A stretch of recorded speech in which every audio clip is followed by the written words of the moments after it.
తర్వాత cake cutting ఉంటుంది. ఇప్పుడు ఏదో ప్రయోగం చేయబోతున్నాడండి, నాకైతే తెలీదు. ఆ ప్రయోగం ఏంటో మీతో పాటు నేను కూడా వింటాను. నాకైతే ఏమీ చెప్పలేదు, నాకు అసలు ఏ సంబంధ బాంధవ్యాలు లేవు ఈ పాటతో. ఏవి లేవు.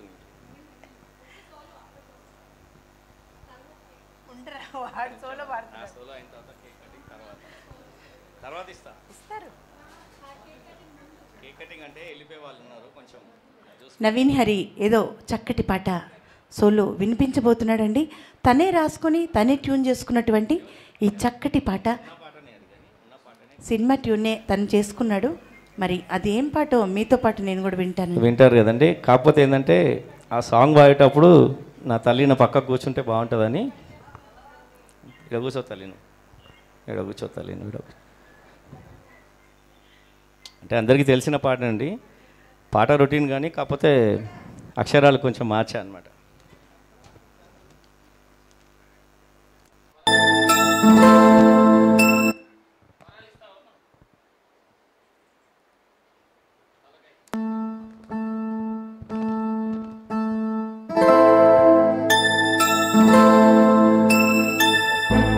అక్కల్లే కలిసావు, అమ్మల్లే మారావు, తల్లివైనావు.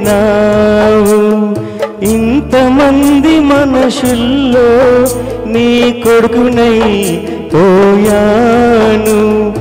ఇంతమంది మనుషుల్లో నీ కొడుకునై పోయాను. అక్కల్లే కలిసావు, అమ్మల్లే మారావు, తల్లివైనావు.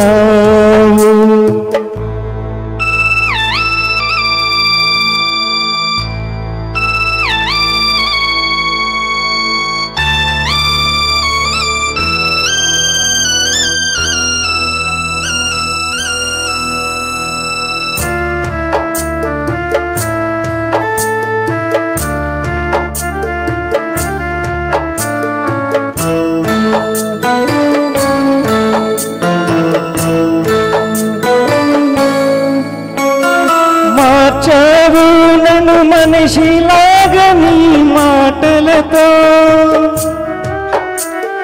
చూపావు ఒక దారి నీవు నా పయనంలో. ఊగానే నీ చేతిలో పసివాన్నై ఉన్నాను నీ చల్లని నీడలలో. అమ్మా నీ చల్లని చేయి నా తలపై ఉంచి దీవించమ్మా.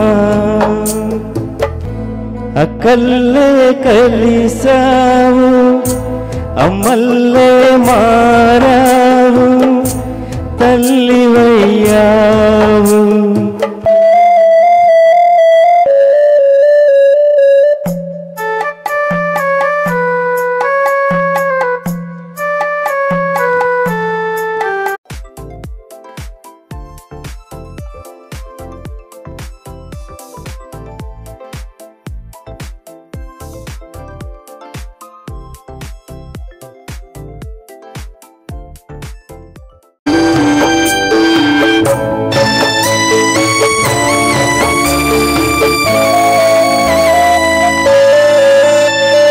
కోపాన్నే వదిలాను నేను నీ పాలనలో,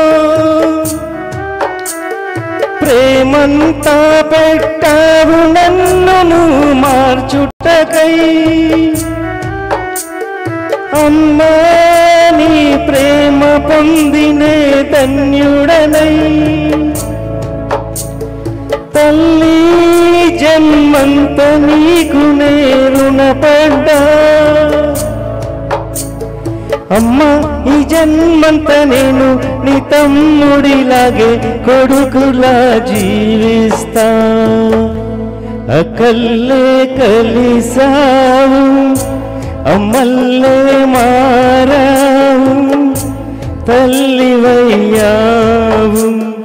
ఇంతమంది మనుషుల్లో నీ కొడుకునై పోయాను.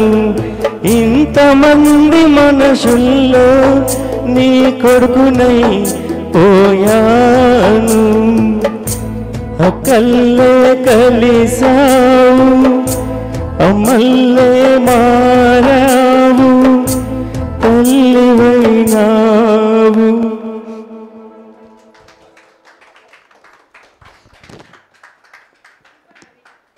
ఓకే అండి, ఇప్పుడు ఒక 5-10 నిమిషాలు బ్రేక్ తీసుకొని మనం కేక్ కటింగ్ కార్యక్రమం చేసుకుందాం. చాలా బాగుందన్న నిజంగా పాట. నిజంగా దుడుకోడండి, చాలా చాలా కోపంతో చాలామందిని దూరం చేసుకుంటూ కూడా ఉంటాడు. చాలాసార్లు వాడికి నాకు ఎన్నోసార్లు గొడవ కూడా పడ్డాము. కానీ ఓపికగా నేను ప్రయత్నిస్తూనే వాడి కోపాన్ని తగ్గించడానికి